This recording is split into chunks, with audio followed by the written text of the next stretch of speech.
And that's the thing about the Little Mermaid franchise that I think that they're trying to portray with themes, which is guys are guys and chicks are chicks. Guys don't know chick stuff and chicks don't know guy stuff.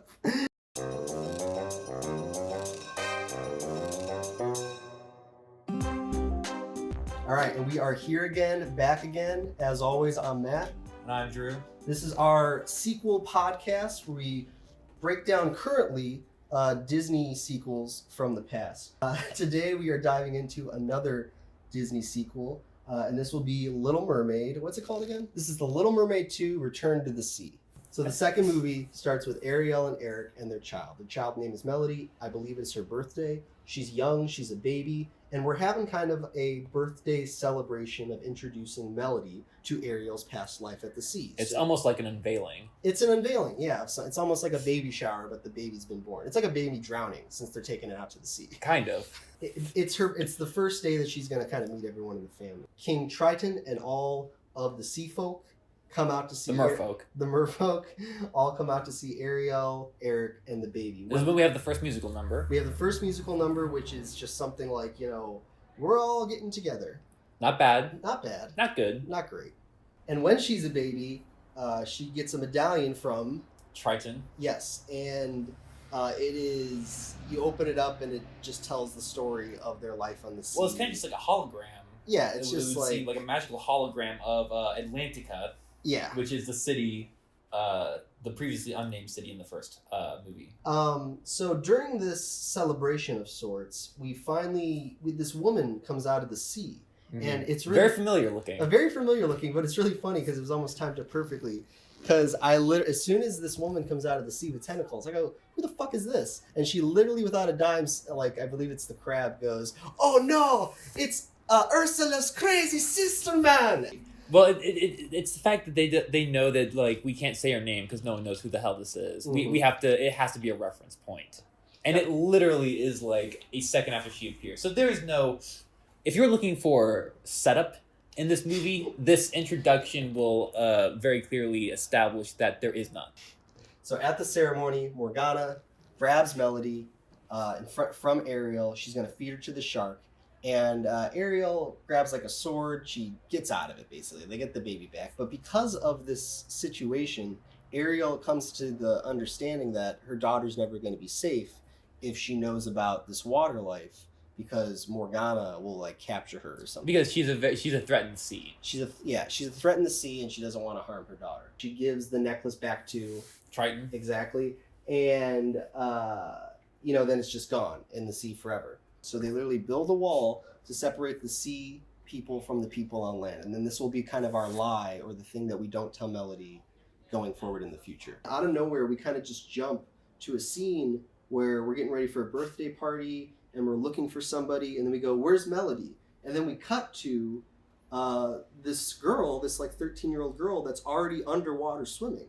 So we find out that this is Melody that's in the water and that it's her birthday today. And she is already going against her mom's word. She's floating around in the water. She's holding her breath for a very good amount of time. And we established that she is not, in fact, half like merfolk. No. Like it's very clear that she's indeed full-blooded human. No, this baby is full human baby, but she notices things. She notices that she can, like, talk to the crab, exactly. For example, or that she can feel, she feels the water calling to her, or the fishes calling to her or something. So she's got kind of this, like, hormonal fish connection that's taking place.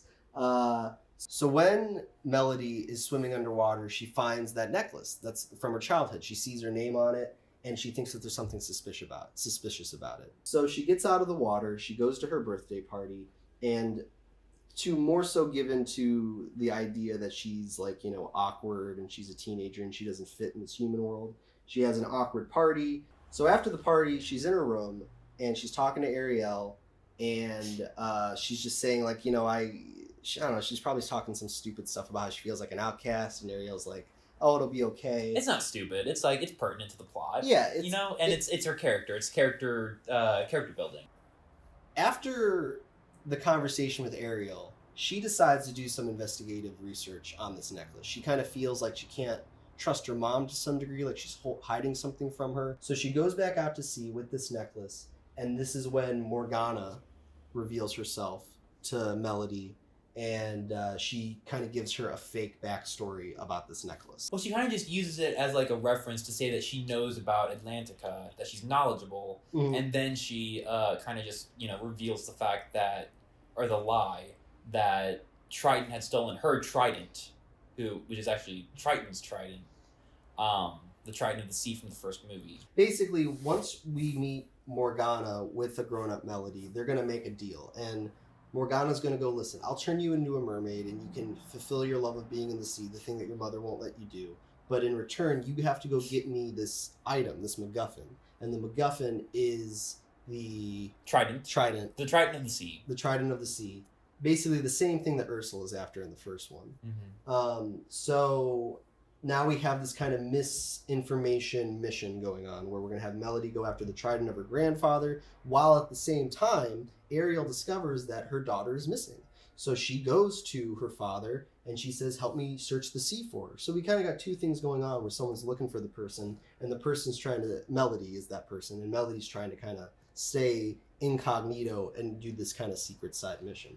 So Melody comes across our two cheap discount Timon and Pumbaa, which is a penguin and a walrus. They're going to help her go get the trident, and their whole thing is that they want to be heroes, but they suck at being heroes. I actually didn't mind that. We'll move past it. So they successfully steal the trident from King Trident. It's not difficult at all. It's not difficult at all.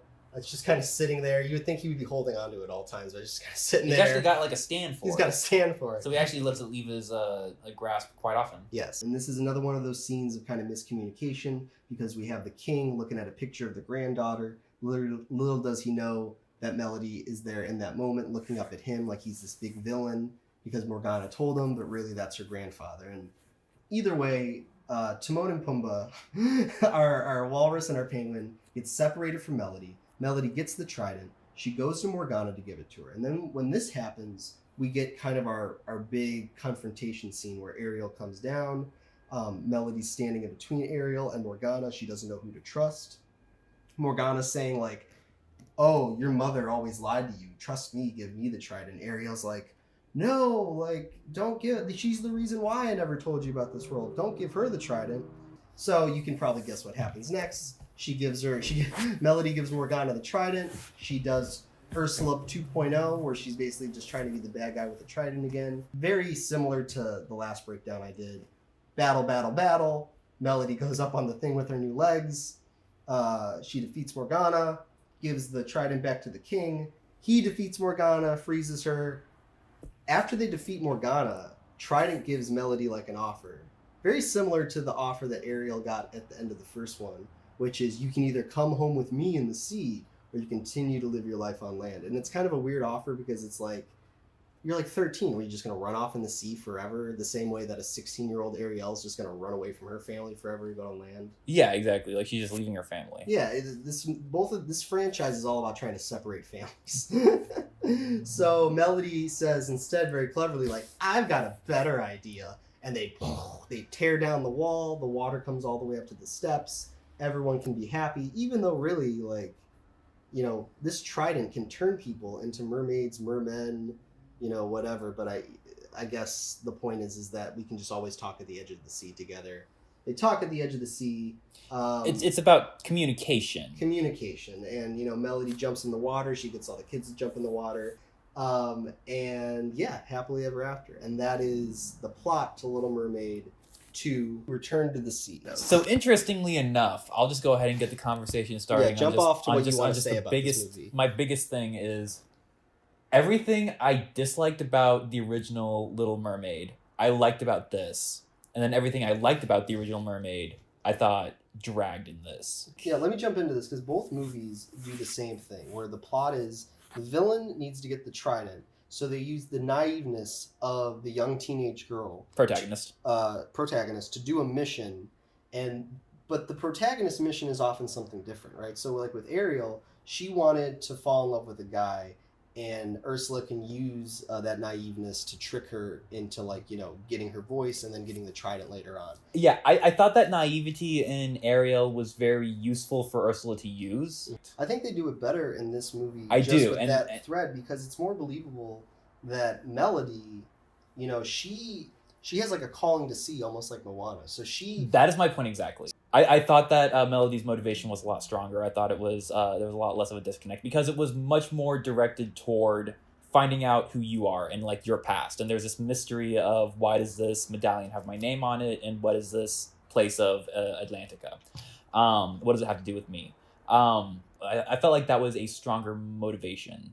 I like Melody more than Ariel. Exactly, and especially when it goes to that scene and she's like in that rowboat with is she with Sebastian at that point? I believe so. Yeah, and it's just like she's taking the initiative to like go and like figure this out. Like that struck me as just like a very like strong scene. Like this is a scene that like is like a cornerstone of the script. And it's better than Ariel because Ariel just stumbles across the ship that crashes and she saves the guy that she's going to marry. Exactly. Whereas in Melody makes a choice to go out and find out. She's proactive, and she is proactive. That's all you need in a protagonist. Yeah. Ariel is very reactive to the events around her. And this is good because let's talk about Melody for a little bit. So I want to just complete my argument real quick, just put a pin in it, and just kind of why I think Morgana is a weaker villain. Her whole plan was just to do what Ursula did, except she does it kind of worse. Oh yeah, I mean, both these, like, this second movie is doing the same plot as the first movie, but they're switching everything. Which is smart in some places, and then is just in some others. So in regards to like Melody going out to sea the same way that Ariel wants to come out to land, like that's a nice flip that works. But with the villain, they just want the same thing, and she's just kind of a worse Ursula. And I actually liked elements of her being a worse Ursula. I thought they were going to play with that more. That would have been nice. But like we said before, this plot is meaty. And with these direct-to-the-video movies, you got to be like a lean 75. Yeah. So there unfortunately probably just wasn't enough room to kind of develop Morgana like that. And I want to talk about Melody a little bit. I was going to say, let's go back to her. I want to talk about Melody a little bit. So Melody is the daughter of a human-woman-fish hybrid, and basically Eric, who is just... he's technically a prince. He's a coat rack, is what he is. Okay. Okay. But Melody is the daughter of these two people, and she doesn't have fish genetics, but they're trying to also reference that she kind of does. And I don't want to get into this whole conversation about fish genetics because it's going to get very sloppy very quick. But it's interesting how they try to have their cake and eat it, to where, she can't breathe underwater. But in that first scene, she is swimming underwater for a very long time. When she has to go down and get that necklace, that medallion, she is like, at the bottom of the sea at that point. And she is not affected by this at all. This is like on sea level, and she is holding her breath for a very, very long time. And they're almost trying to suggest that she has mermaid-like qualities, even though she's a full kind of human. I don't know. And she can also talk to the crab, which is another thing. Sebastian, which is like, why can this human talk to a crab? So she's got some fish qualities, but she's still a human girl. Did she ever talk to any sea creatures that's not Sebastian? No. I guess until she turns into a mermaid. But up until that point, she shouldn't be able to talk to fish because she's not a fish. But she's talking to Sebastian. She's keeping Sebastian almost hidden from Ariel. You have that whole scene at the birthday party where what's going on with Sebastian and her bow tie? Oh, he gets wrapped up in her bow tie because she is very hurriedly getting dressed because, I don't know. Because she just came from the sea. Oh, because she just came from the sea and she's got to be ready for the birthday. Yes, it all makes perfect sense. And it's interesting that they keep giving Sebastian the orchestra conductor of this underground band, of this underwater band. He is on babysitting duty for all these movies. He is so he is the royal conductor for King Triton, and for the last 10 years, 13 years, he's essentially just been jumping around between babysitting jobs, babysitting Ariel, babysitting Melody, and then potentially babysitting the other daughters of Triton in the meantime. One thing I want to talk about with Melody is her parents. And Eric, in general, like after Melody gets kidnapped and she goes to sea, and Ariel then goes to sea to look for her, Eric does nothing until he comes back on a boat in the third act. Eric does his duty as a coat rack and just stands there. Well, what would have been interesting if Eric, just like Ariel, also got turned into a merman and went to go look for his fucking daughter. And you could have played with that because in the first one, he's never in the sea and she comes to land. So in the second one, let's bring him in the sea. Let's have him fight a little bit. Let's have a little fish out of water or human out of land scenario. Yeah. But they don't do that. Or you could even if you didn't want to do that, you could at least have him have the motivation to at least ask, and then Triton maybe doesn't trust him. Yeah, anything. Because the whole thing is Triton. There is some level of distrust, I believe, between Triton and Eric, but they never have any screen time together. No. And over 2 movies. And it's weird because they keep playing with these themes of relationships, even in this one. Melody at that end of the movie, Melody's flirting with that little teenage mermaid. We should come boy. up with a name for him. I don't think he has a credited name. All right, well let's call him Lance Bass. Lance Bass? Lance Bass, because okay. He's got blonde hair and he's a fish. Okay. All right. So some stuff I also want to get into just for things that kind of stuck out to us was the one thing that they do in this movie with tips in more particular is that there's a scene where they're all underwater, and I think you pointed this out. Oh, yes. We've accepted that now Melody is, in fact, a mer person. Yeah. So she now has gills, or fish lungs, as you would call them. However, the penguin and the walrus, Tip and Dash, have not been altered by magical Triton in any way, and nevertheless are able to hold their breath for multiple scenes underwater where they are infiltrating Atlantica, stealing the Trident, and I don't even know what happens after that. I guess they eventually get back to the surface a few hours later. And what was the device that you wanted? Well, that was the whole thing. Was I believe that an easy workaround would just be fashioning some kind of contraption for Melody to use while she was human, because we've established that she is going around collecting these valuables, skirting around her mother's objections to her going into the ocean, and essentially doing some deep sea diving.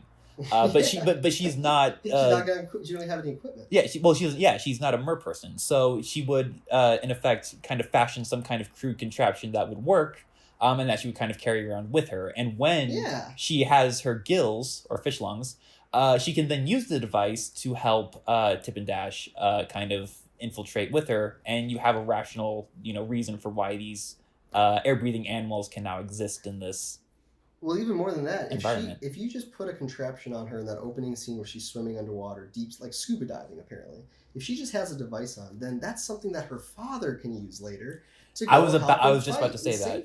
I was about to say two things. I was going to say that does give Eric the Coat Rack something to kind of make him useful. I was also going to say it is something that would kind of help develop Melody's character a little bit, or give her like a little bit more of a dimension. Yeah. Is that she is thinking about her emotional connection to the water in a functional way, where she is using her brain to kind of help her love for the water kind of grow. Yeah. Before we kind of jump into ranking it, there's nothing really more I want to talk about with it. I don't know if you want to talk about anything more with it. No. Yeah, it's a pretty straightforward movie. It's straight to video. It's a 1 hour, 15-minute movie. We've kind of already touched on the little weird things that we kind of noticed, but I guess the main question is, the reason why we do the podcast is 3 main questions. So the first question, as always, is, does it work as a sequel? I actually have to give this some thought. I had not given this thought. Okay, so for me, it does not work as a sequel. Okay. And that is a little controversial because I actually like this movie a little bit better than the first Little Mermaid. So even with the good musical numbers, even with the shortened runtime, even with some interesting plot elements, it's really just a successful rehashing. That's all it is. So for me, it doesn't work as a sequel because it doesn't kind of hold on its own or bring anything new to the franchise that I think we need. I'll say this. It doesn't fail because of the original. It fails on its own merits. And for me, a big part of that is the villain. Yeah. If they had fleshed that out a little bit more, and like you said, even maybe paid off the whole making it a joke that she's not as good as Ursula, just even paid that off a little bit more. Yeah, so I think for both of us it doesn't work as a sequel. No. So it's going to get 2 X's. Is it enjoyable? I think that there are aspects of this movie that are enjoyable. I think that the animation is just pretty basic, early 2000s animation, straight to video. It's very shiny, and the songs are enjoyable, but there's so many better animated musicals out there to where if I'm only enjoyed by this because they're singing and because it's colorful, that's a really basic value. So I'm going to say on that level, it's not that enjoyable. I'll say it was more enjoyable than the original. And I think you'll agree, because you said you would rank it higher. Am I wrong? I rank it a little bit higher, and it is a little bit more enjoyable than the first one, but there's aspects to the first one that are more enjoyable than this. So they're both kind of a mixed bag for me. They are. They're both very mixed. I will say I think that this one, honestly, watching them both back to back and just kind of watching them as just strictly analytical, I think that there was more to be gained from the second one, but there was still way too much lacking. I don't think that I would consider it more enjoyable than less enjoyable. And I think the third category that we're going to be introducing to this whole podcast is, does it need to exist? Because a lot of these first movies are really, really enjoyable, solid movies that you don't need to continue the story. Now, sometimes you have, sequels that do a good job and continue on. Like I would say Aladdin, King of Thieves, yeah, it can exist. For me, that's okay. This movie, Little Mermaid 2, I don't think it needs to exist. I'm going to say it should exist. Okay. For all of the... I don't know if they should have made this movie, but I do think that it is better than not having this movie, if that makes sense. All right. So basically, if you look down at that voting right there, that's going to be 5 X's and 1 check mark. So yes. For our final thing, is it worth going back? ... again. I think, unfortunately, because of the voting on this, it's one across the board. It's 1 big X. It's not worth going back to. There are elements to it that you can go back to and get out of it, but as an overall kind of voting thing. I think there are elements I think there are elements that justify its existence. Yeah. Especially in the ways that it, I don't want to say corrects, but kind of, I think, smartly builds on things that I especially thought were lacking in the original. Yeah. That's why I think, like, if anything else, it exists as, I don't know how to word this. Well, I'll tell you what. I'll give it to you this. If you need any more understanding about this movie and how we feel about it, the first Little Mermaid has a 93% on Rotten Tomatoes. The sequel has a 33% on Rotten Tomatoes. So we're not necessarily saying anything new. We're not, shocking the world. I think if you've learned anything from our voting on this, it's not the best. And as always, make sure that you subscribe, that you like, that you check out our other episode. Please feel free to leave any comments below of anything that we missed, anything we got wrong. And you got anything else, Drew, to say? Smoke if you got them. And we'll see you after we watch the next sticker.